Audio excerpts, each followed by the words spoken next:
ॐ भूर्भुवस्वः तत्सवितुर्वरेण्यं भर्गो देवस्य धीमहि धियो यो नः प्रचोदयात्।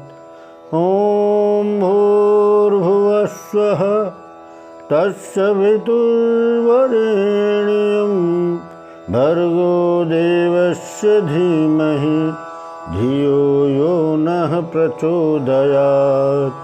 ॐ भूर्भुवस्वः तत्सवितुर्वरेण्यं भर्गो देवस्य धीमहि धियो यो नः प्रचोदयात्। मित्रों, आज हम आप सभी से जो मंत्र गाया, इसे गायत्री मंत्र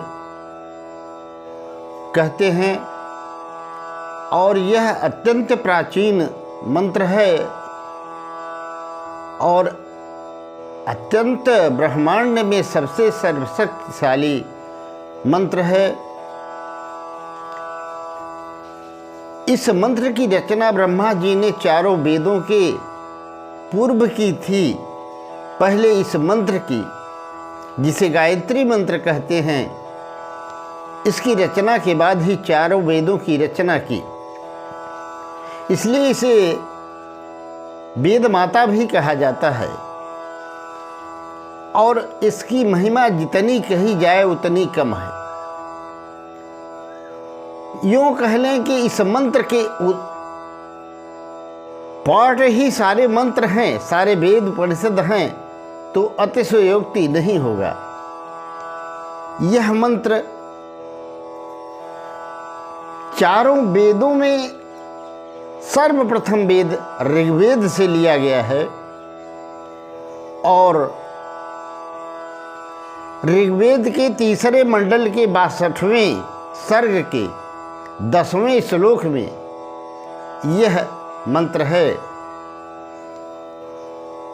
यह मंत्र जिस छंद में गाया गया है उसे गायत्री कहते हैं, इसलिए इस मंत्र का नाम गायत्री पड़ा है।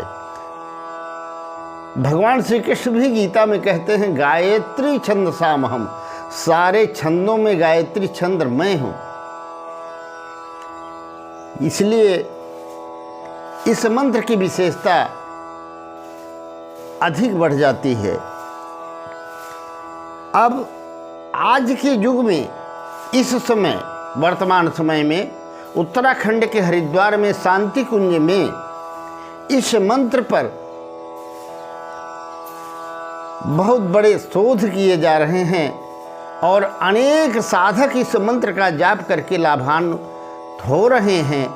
यहाँ देश विदेश से लोग आते हैं और लाभान्वित होकर के जाते हैं। तो यह मंत्र 7 प्रसिद्ध छंदों में से प्रमुख छंद है, इसलिए इसका महत्व है।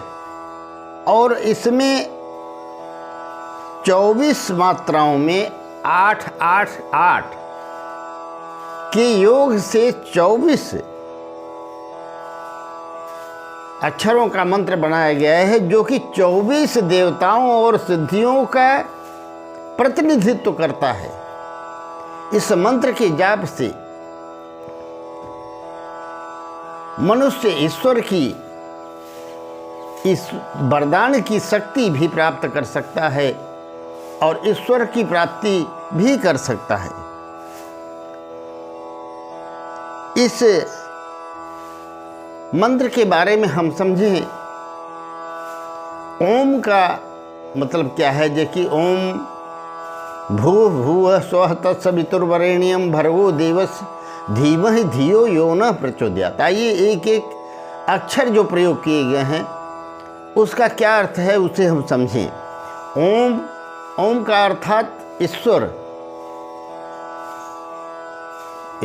क्योंकि पातंजलि योग सूत्र में तस्य वाचकः प्रणवः, अर्थात ईश्वर ही ओम का वाचक है। ओम जप अर्थात ईश्वर का जप।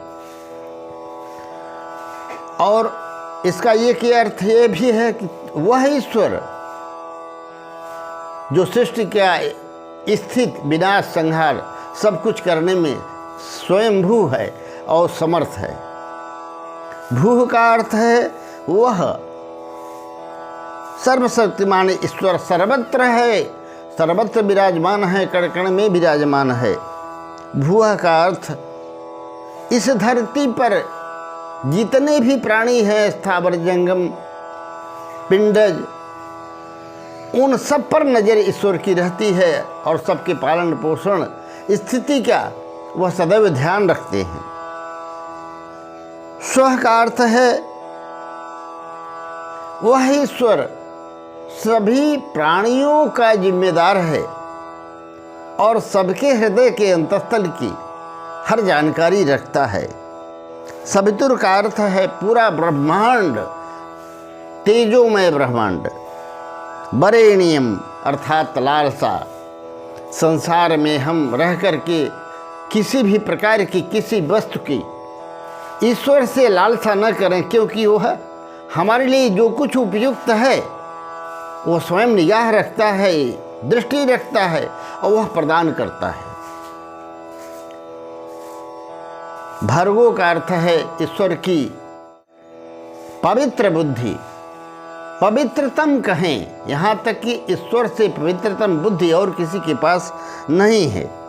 देवस्य अर्थात ईश्वर अपने अतिरिक्त लोगों को भोग प्रदान करने वाले देवताओं की भी संरचना की है, जो कि लोगों के इच्छित भोग प्रदान करते हैं। धीमहि अर्थात बुद्धि, पवित्र बुद्धि, बुद्धि ही नहीं पवित्र बुद्धि जिसे विवेक कहते हैं। धियो, धियो का अर्थ है सुख दुख। सुख और दुख एक सिक्के के दो पहलू हैं, ये आते और जाते रहते हैं, समान रूप से कभी टिकते नहीं हैं। और हमें ईश्वर से प्रार्थना करते समय सदैव एक रस रहना चाहिए, सुख हो अथवा दुख हो, क्योंकि ये दोनों आने जाने वाले हैं। आगमा अपाइनो नित्यम, अनित्य हैं। योग का अर्थात यह सारी प्रार्थना ईश्वर के लिए है, उसमें अपना स्वार्थ कुछ न रखें तो ईश्वर की कृपा प्राप्त होती है। प्रचोदयात अर्थात प्रेषित करें। अब आइए हम इस मंत्र का ये समझें कि वास्तविक अर्थ क्या है।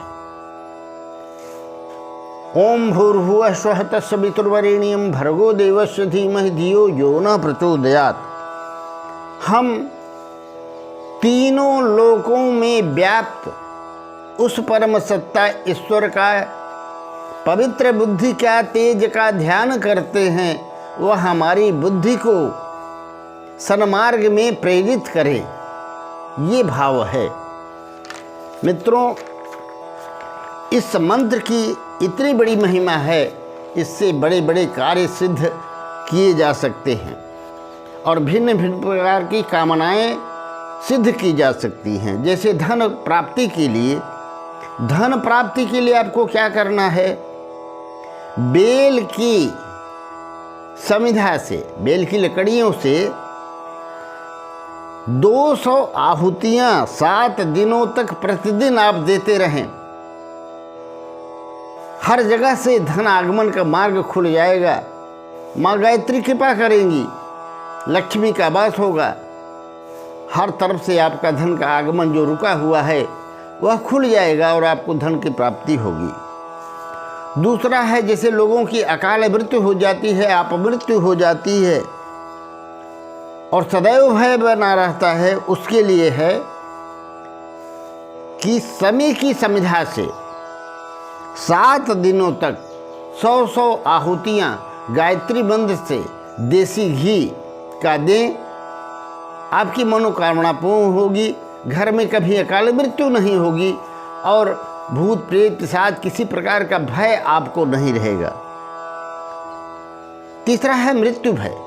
मृत्यु भय संसार के सभी लोगों को सताता है, पर गायत्री मंत्र का ऐसा प्रभाव है कि इसके जप से, इसके हवन से आपका मृत्यु भय भी समाप्त हो जाता है। यद्यपि मृत्यु सबकी होती है, पर आपका जो भय बना हुआ है वह समाप्त हो जाता है। मृत्यु भय के लिए केवल दूध पीकर 1 सप्ताह तक श्रद्धा और भक्ति के साथ गायत्री मंत्र का जप करें। आपके अंदर प्रचंड ऊर्जा व्याप्त होगी और आपके अंदर से मृत्यु भय समाप्त हो जाएगा। हर व्यक्ति हर जगह विजय प्राप्त करना चाहता है, चाहे जिस कार्य में हाथ डाले वह चाहता है कि वह विफल ना हो बल्कि विजयी हो। तो इसके लिए क्या है, मदार की लकड़ी लें, मदार की समिधा से आप जो है गायत्री मंत्र के साथ देसी घी के शुरुआत से यजन करें, हवन करें। आपका जहाँ भी कार्य अटका हुआ होगा अथवा जिस कार्य में हाथ डालेंगे वहाँ आपको विजय ही विजय मिलेगी। 5वां है दीर्घायु के लिए। दीर्घायु के लिए मंत्रों के साथ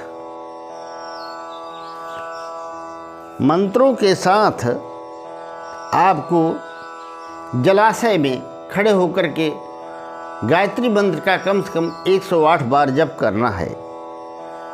संतान प्राप्ति के लिए मंत्र के साथ खीर का हवन करना है गायत्री मंत्र के साथ, और ब्राह्मण भोजन कराना है। 7वां है हर प्रकार की सिद्धि के लिए जो भी आप चाहें वह सिद्ध हो, उस सिद्धि के लिए 5 वर्षों तक गायत्री मंत्र का नियमित रूप से जप करना होगा। सिद्धि प्राप्त होगी, अनेक प्रकार की सिद्धियां प्राप्त हो जाएंगी।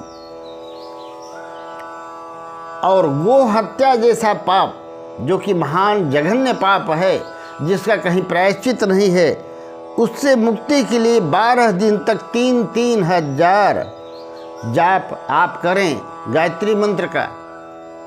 इतना प्रभावशाली है कि गो हत्या से आप मुक्त हो जाएंगे। अब है विधि। देखिए, विधि तो लगभग हर धार्मिक कार्य में आवश्यक होती है, और नियमित रूप से जब हम जप करते हैं या कोई कार्य संपन्न करते हैं तो विशेष फलदायी होता है। तो गायत्री मंत्र की जप में पहली बात तो नियम है कि त्रिकाल करना चाहिए, परंतु यदि ना हो सके तो भोर में 3:30 से लेकर 5 बजे के बीच स्नान आदि से निवृत्त होकर के पवित्र वस्त्र पहन करके, पीले वस्त्र पहन करके, पीले ही आसन पर गायत्री माता का ध्यान करते हुए कम से कम 108 बार 1 माला, 3 माला, 11 माला, जितना जप कर सकते हैं उतना जप करें। ये हुई विधि। और शाम को भी गोधूली बेला में जब सूर्य अस्त हो रहे हों और अस्त हुए भी ना हो, लालिमा लगी हुई हो, थोड़ा थोड़ा अंधेरा छा रहा हो, उस समय संध्या बेला में गायत्री की उपासना करें। परम पवित्रता पूर्वक आपको मनोकामना पूर्ति की वरदान माँ गायत्री देगी और आपके सारे अटके हुए कार्य बन जाएंगे।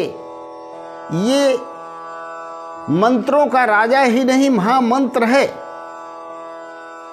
यहाँ तक कि यूँ कह लें कि इस मंत्र में ही सारे मंत्र समाहित हैं तो भी अतिशयोक्ति नहीं होगी। इसलिए इस मंत्र का आश्रय लें, जीवन में खुशियाँ ही खुशियाँ आएंगी। मित्रों, अगर आपको वीडियो अच्छा लगा हो तो कमेंट में जय माँ गायत्री अवश्य लिख दीजिएगा।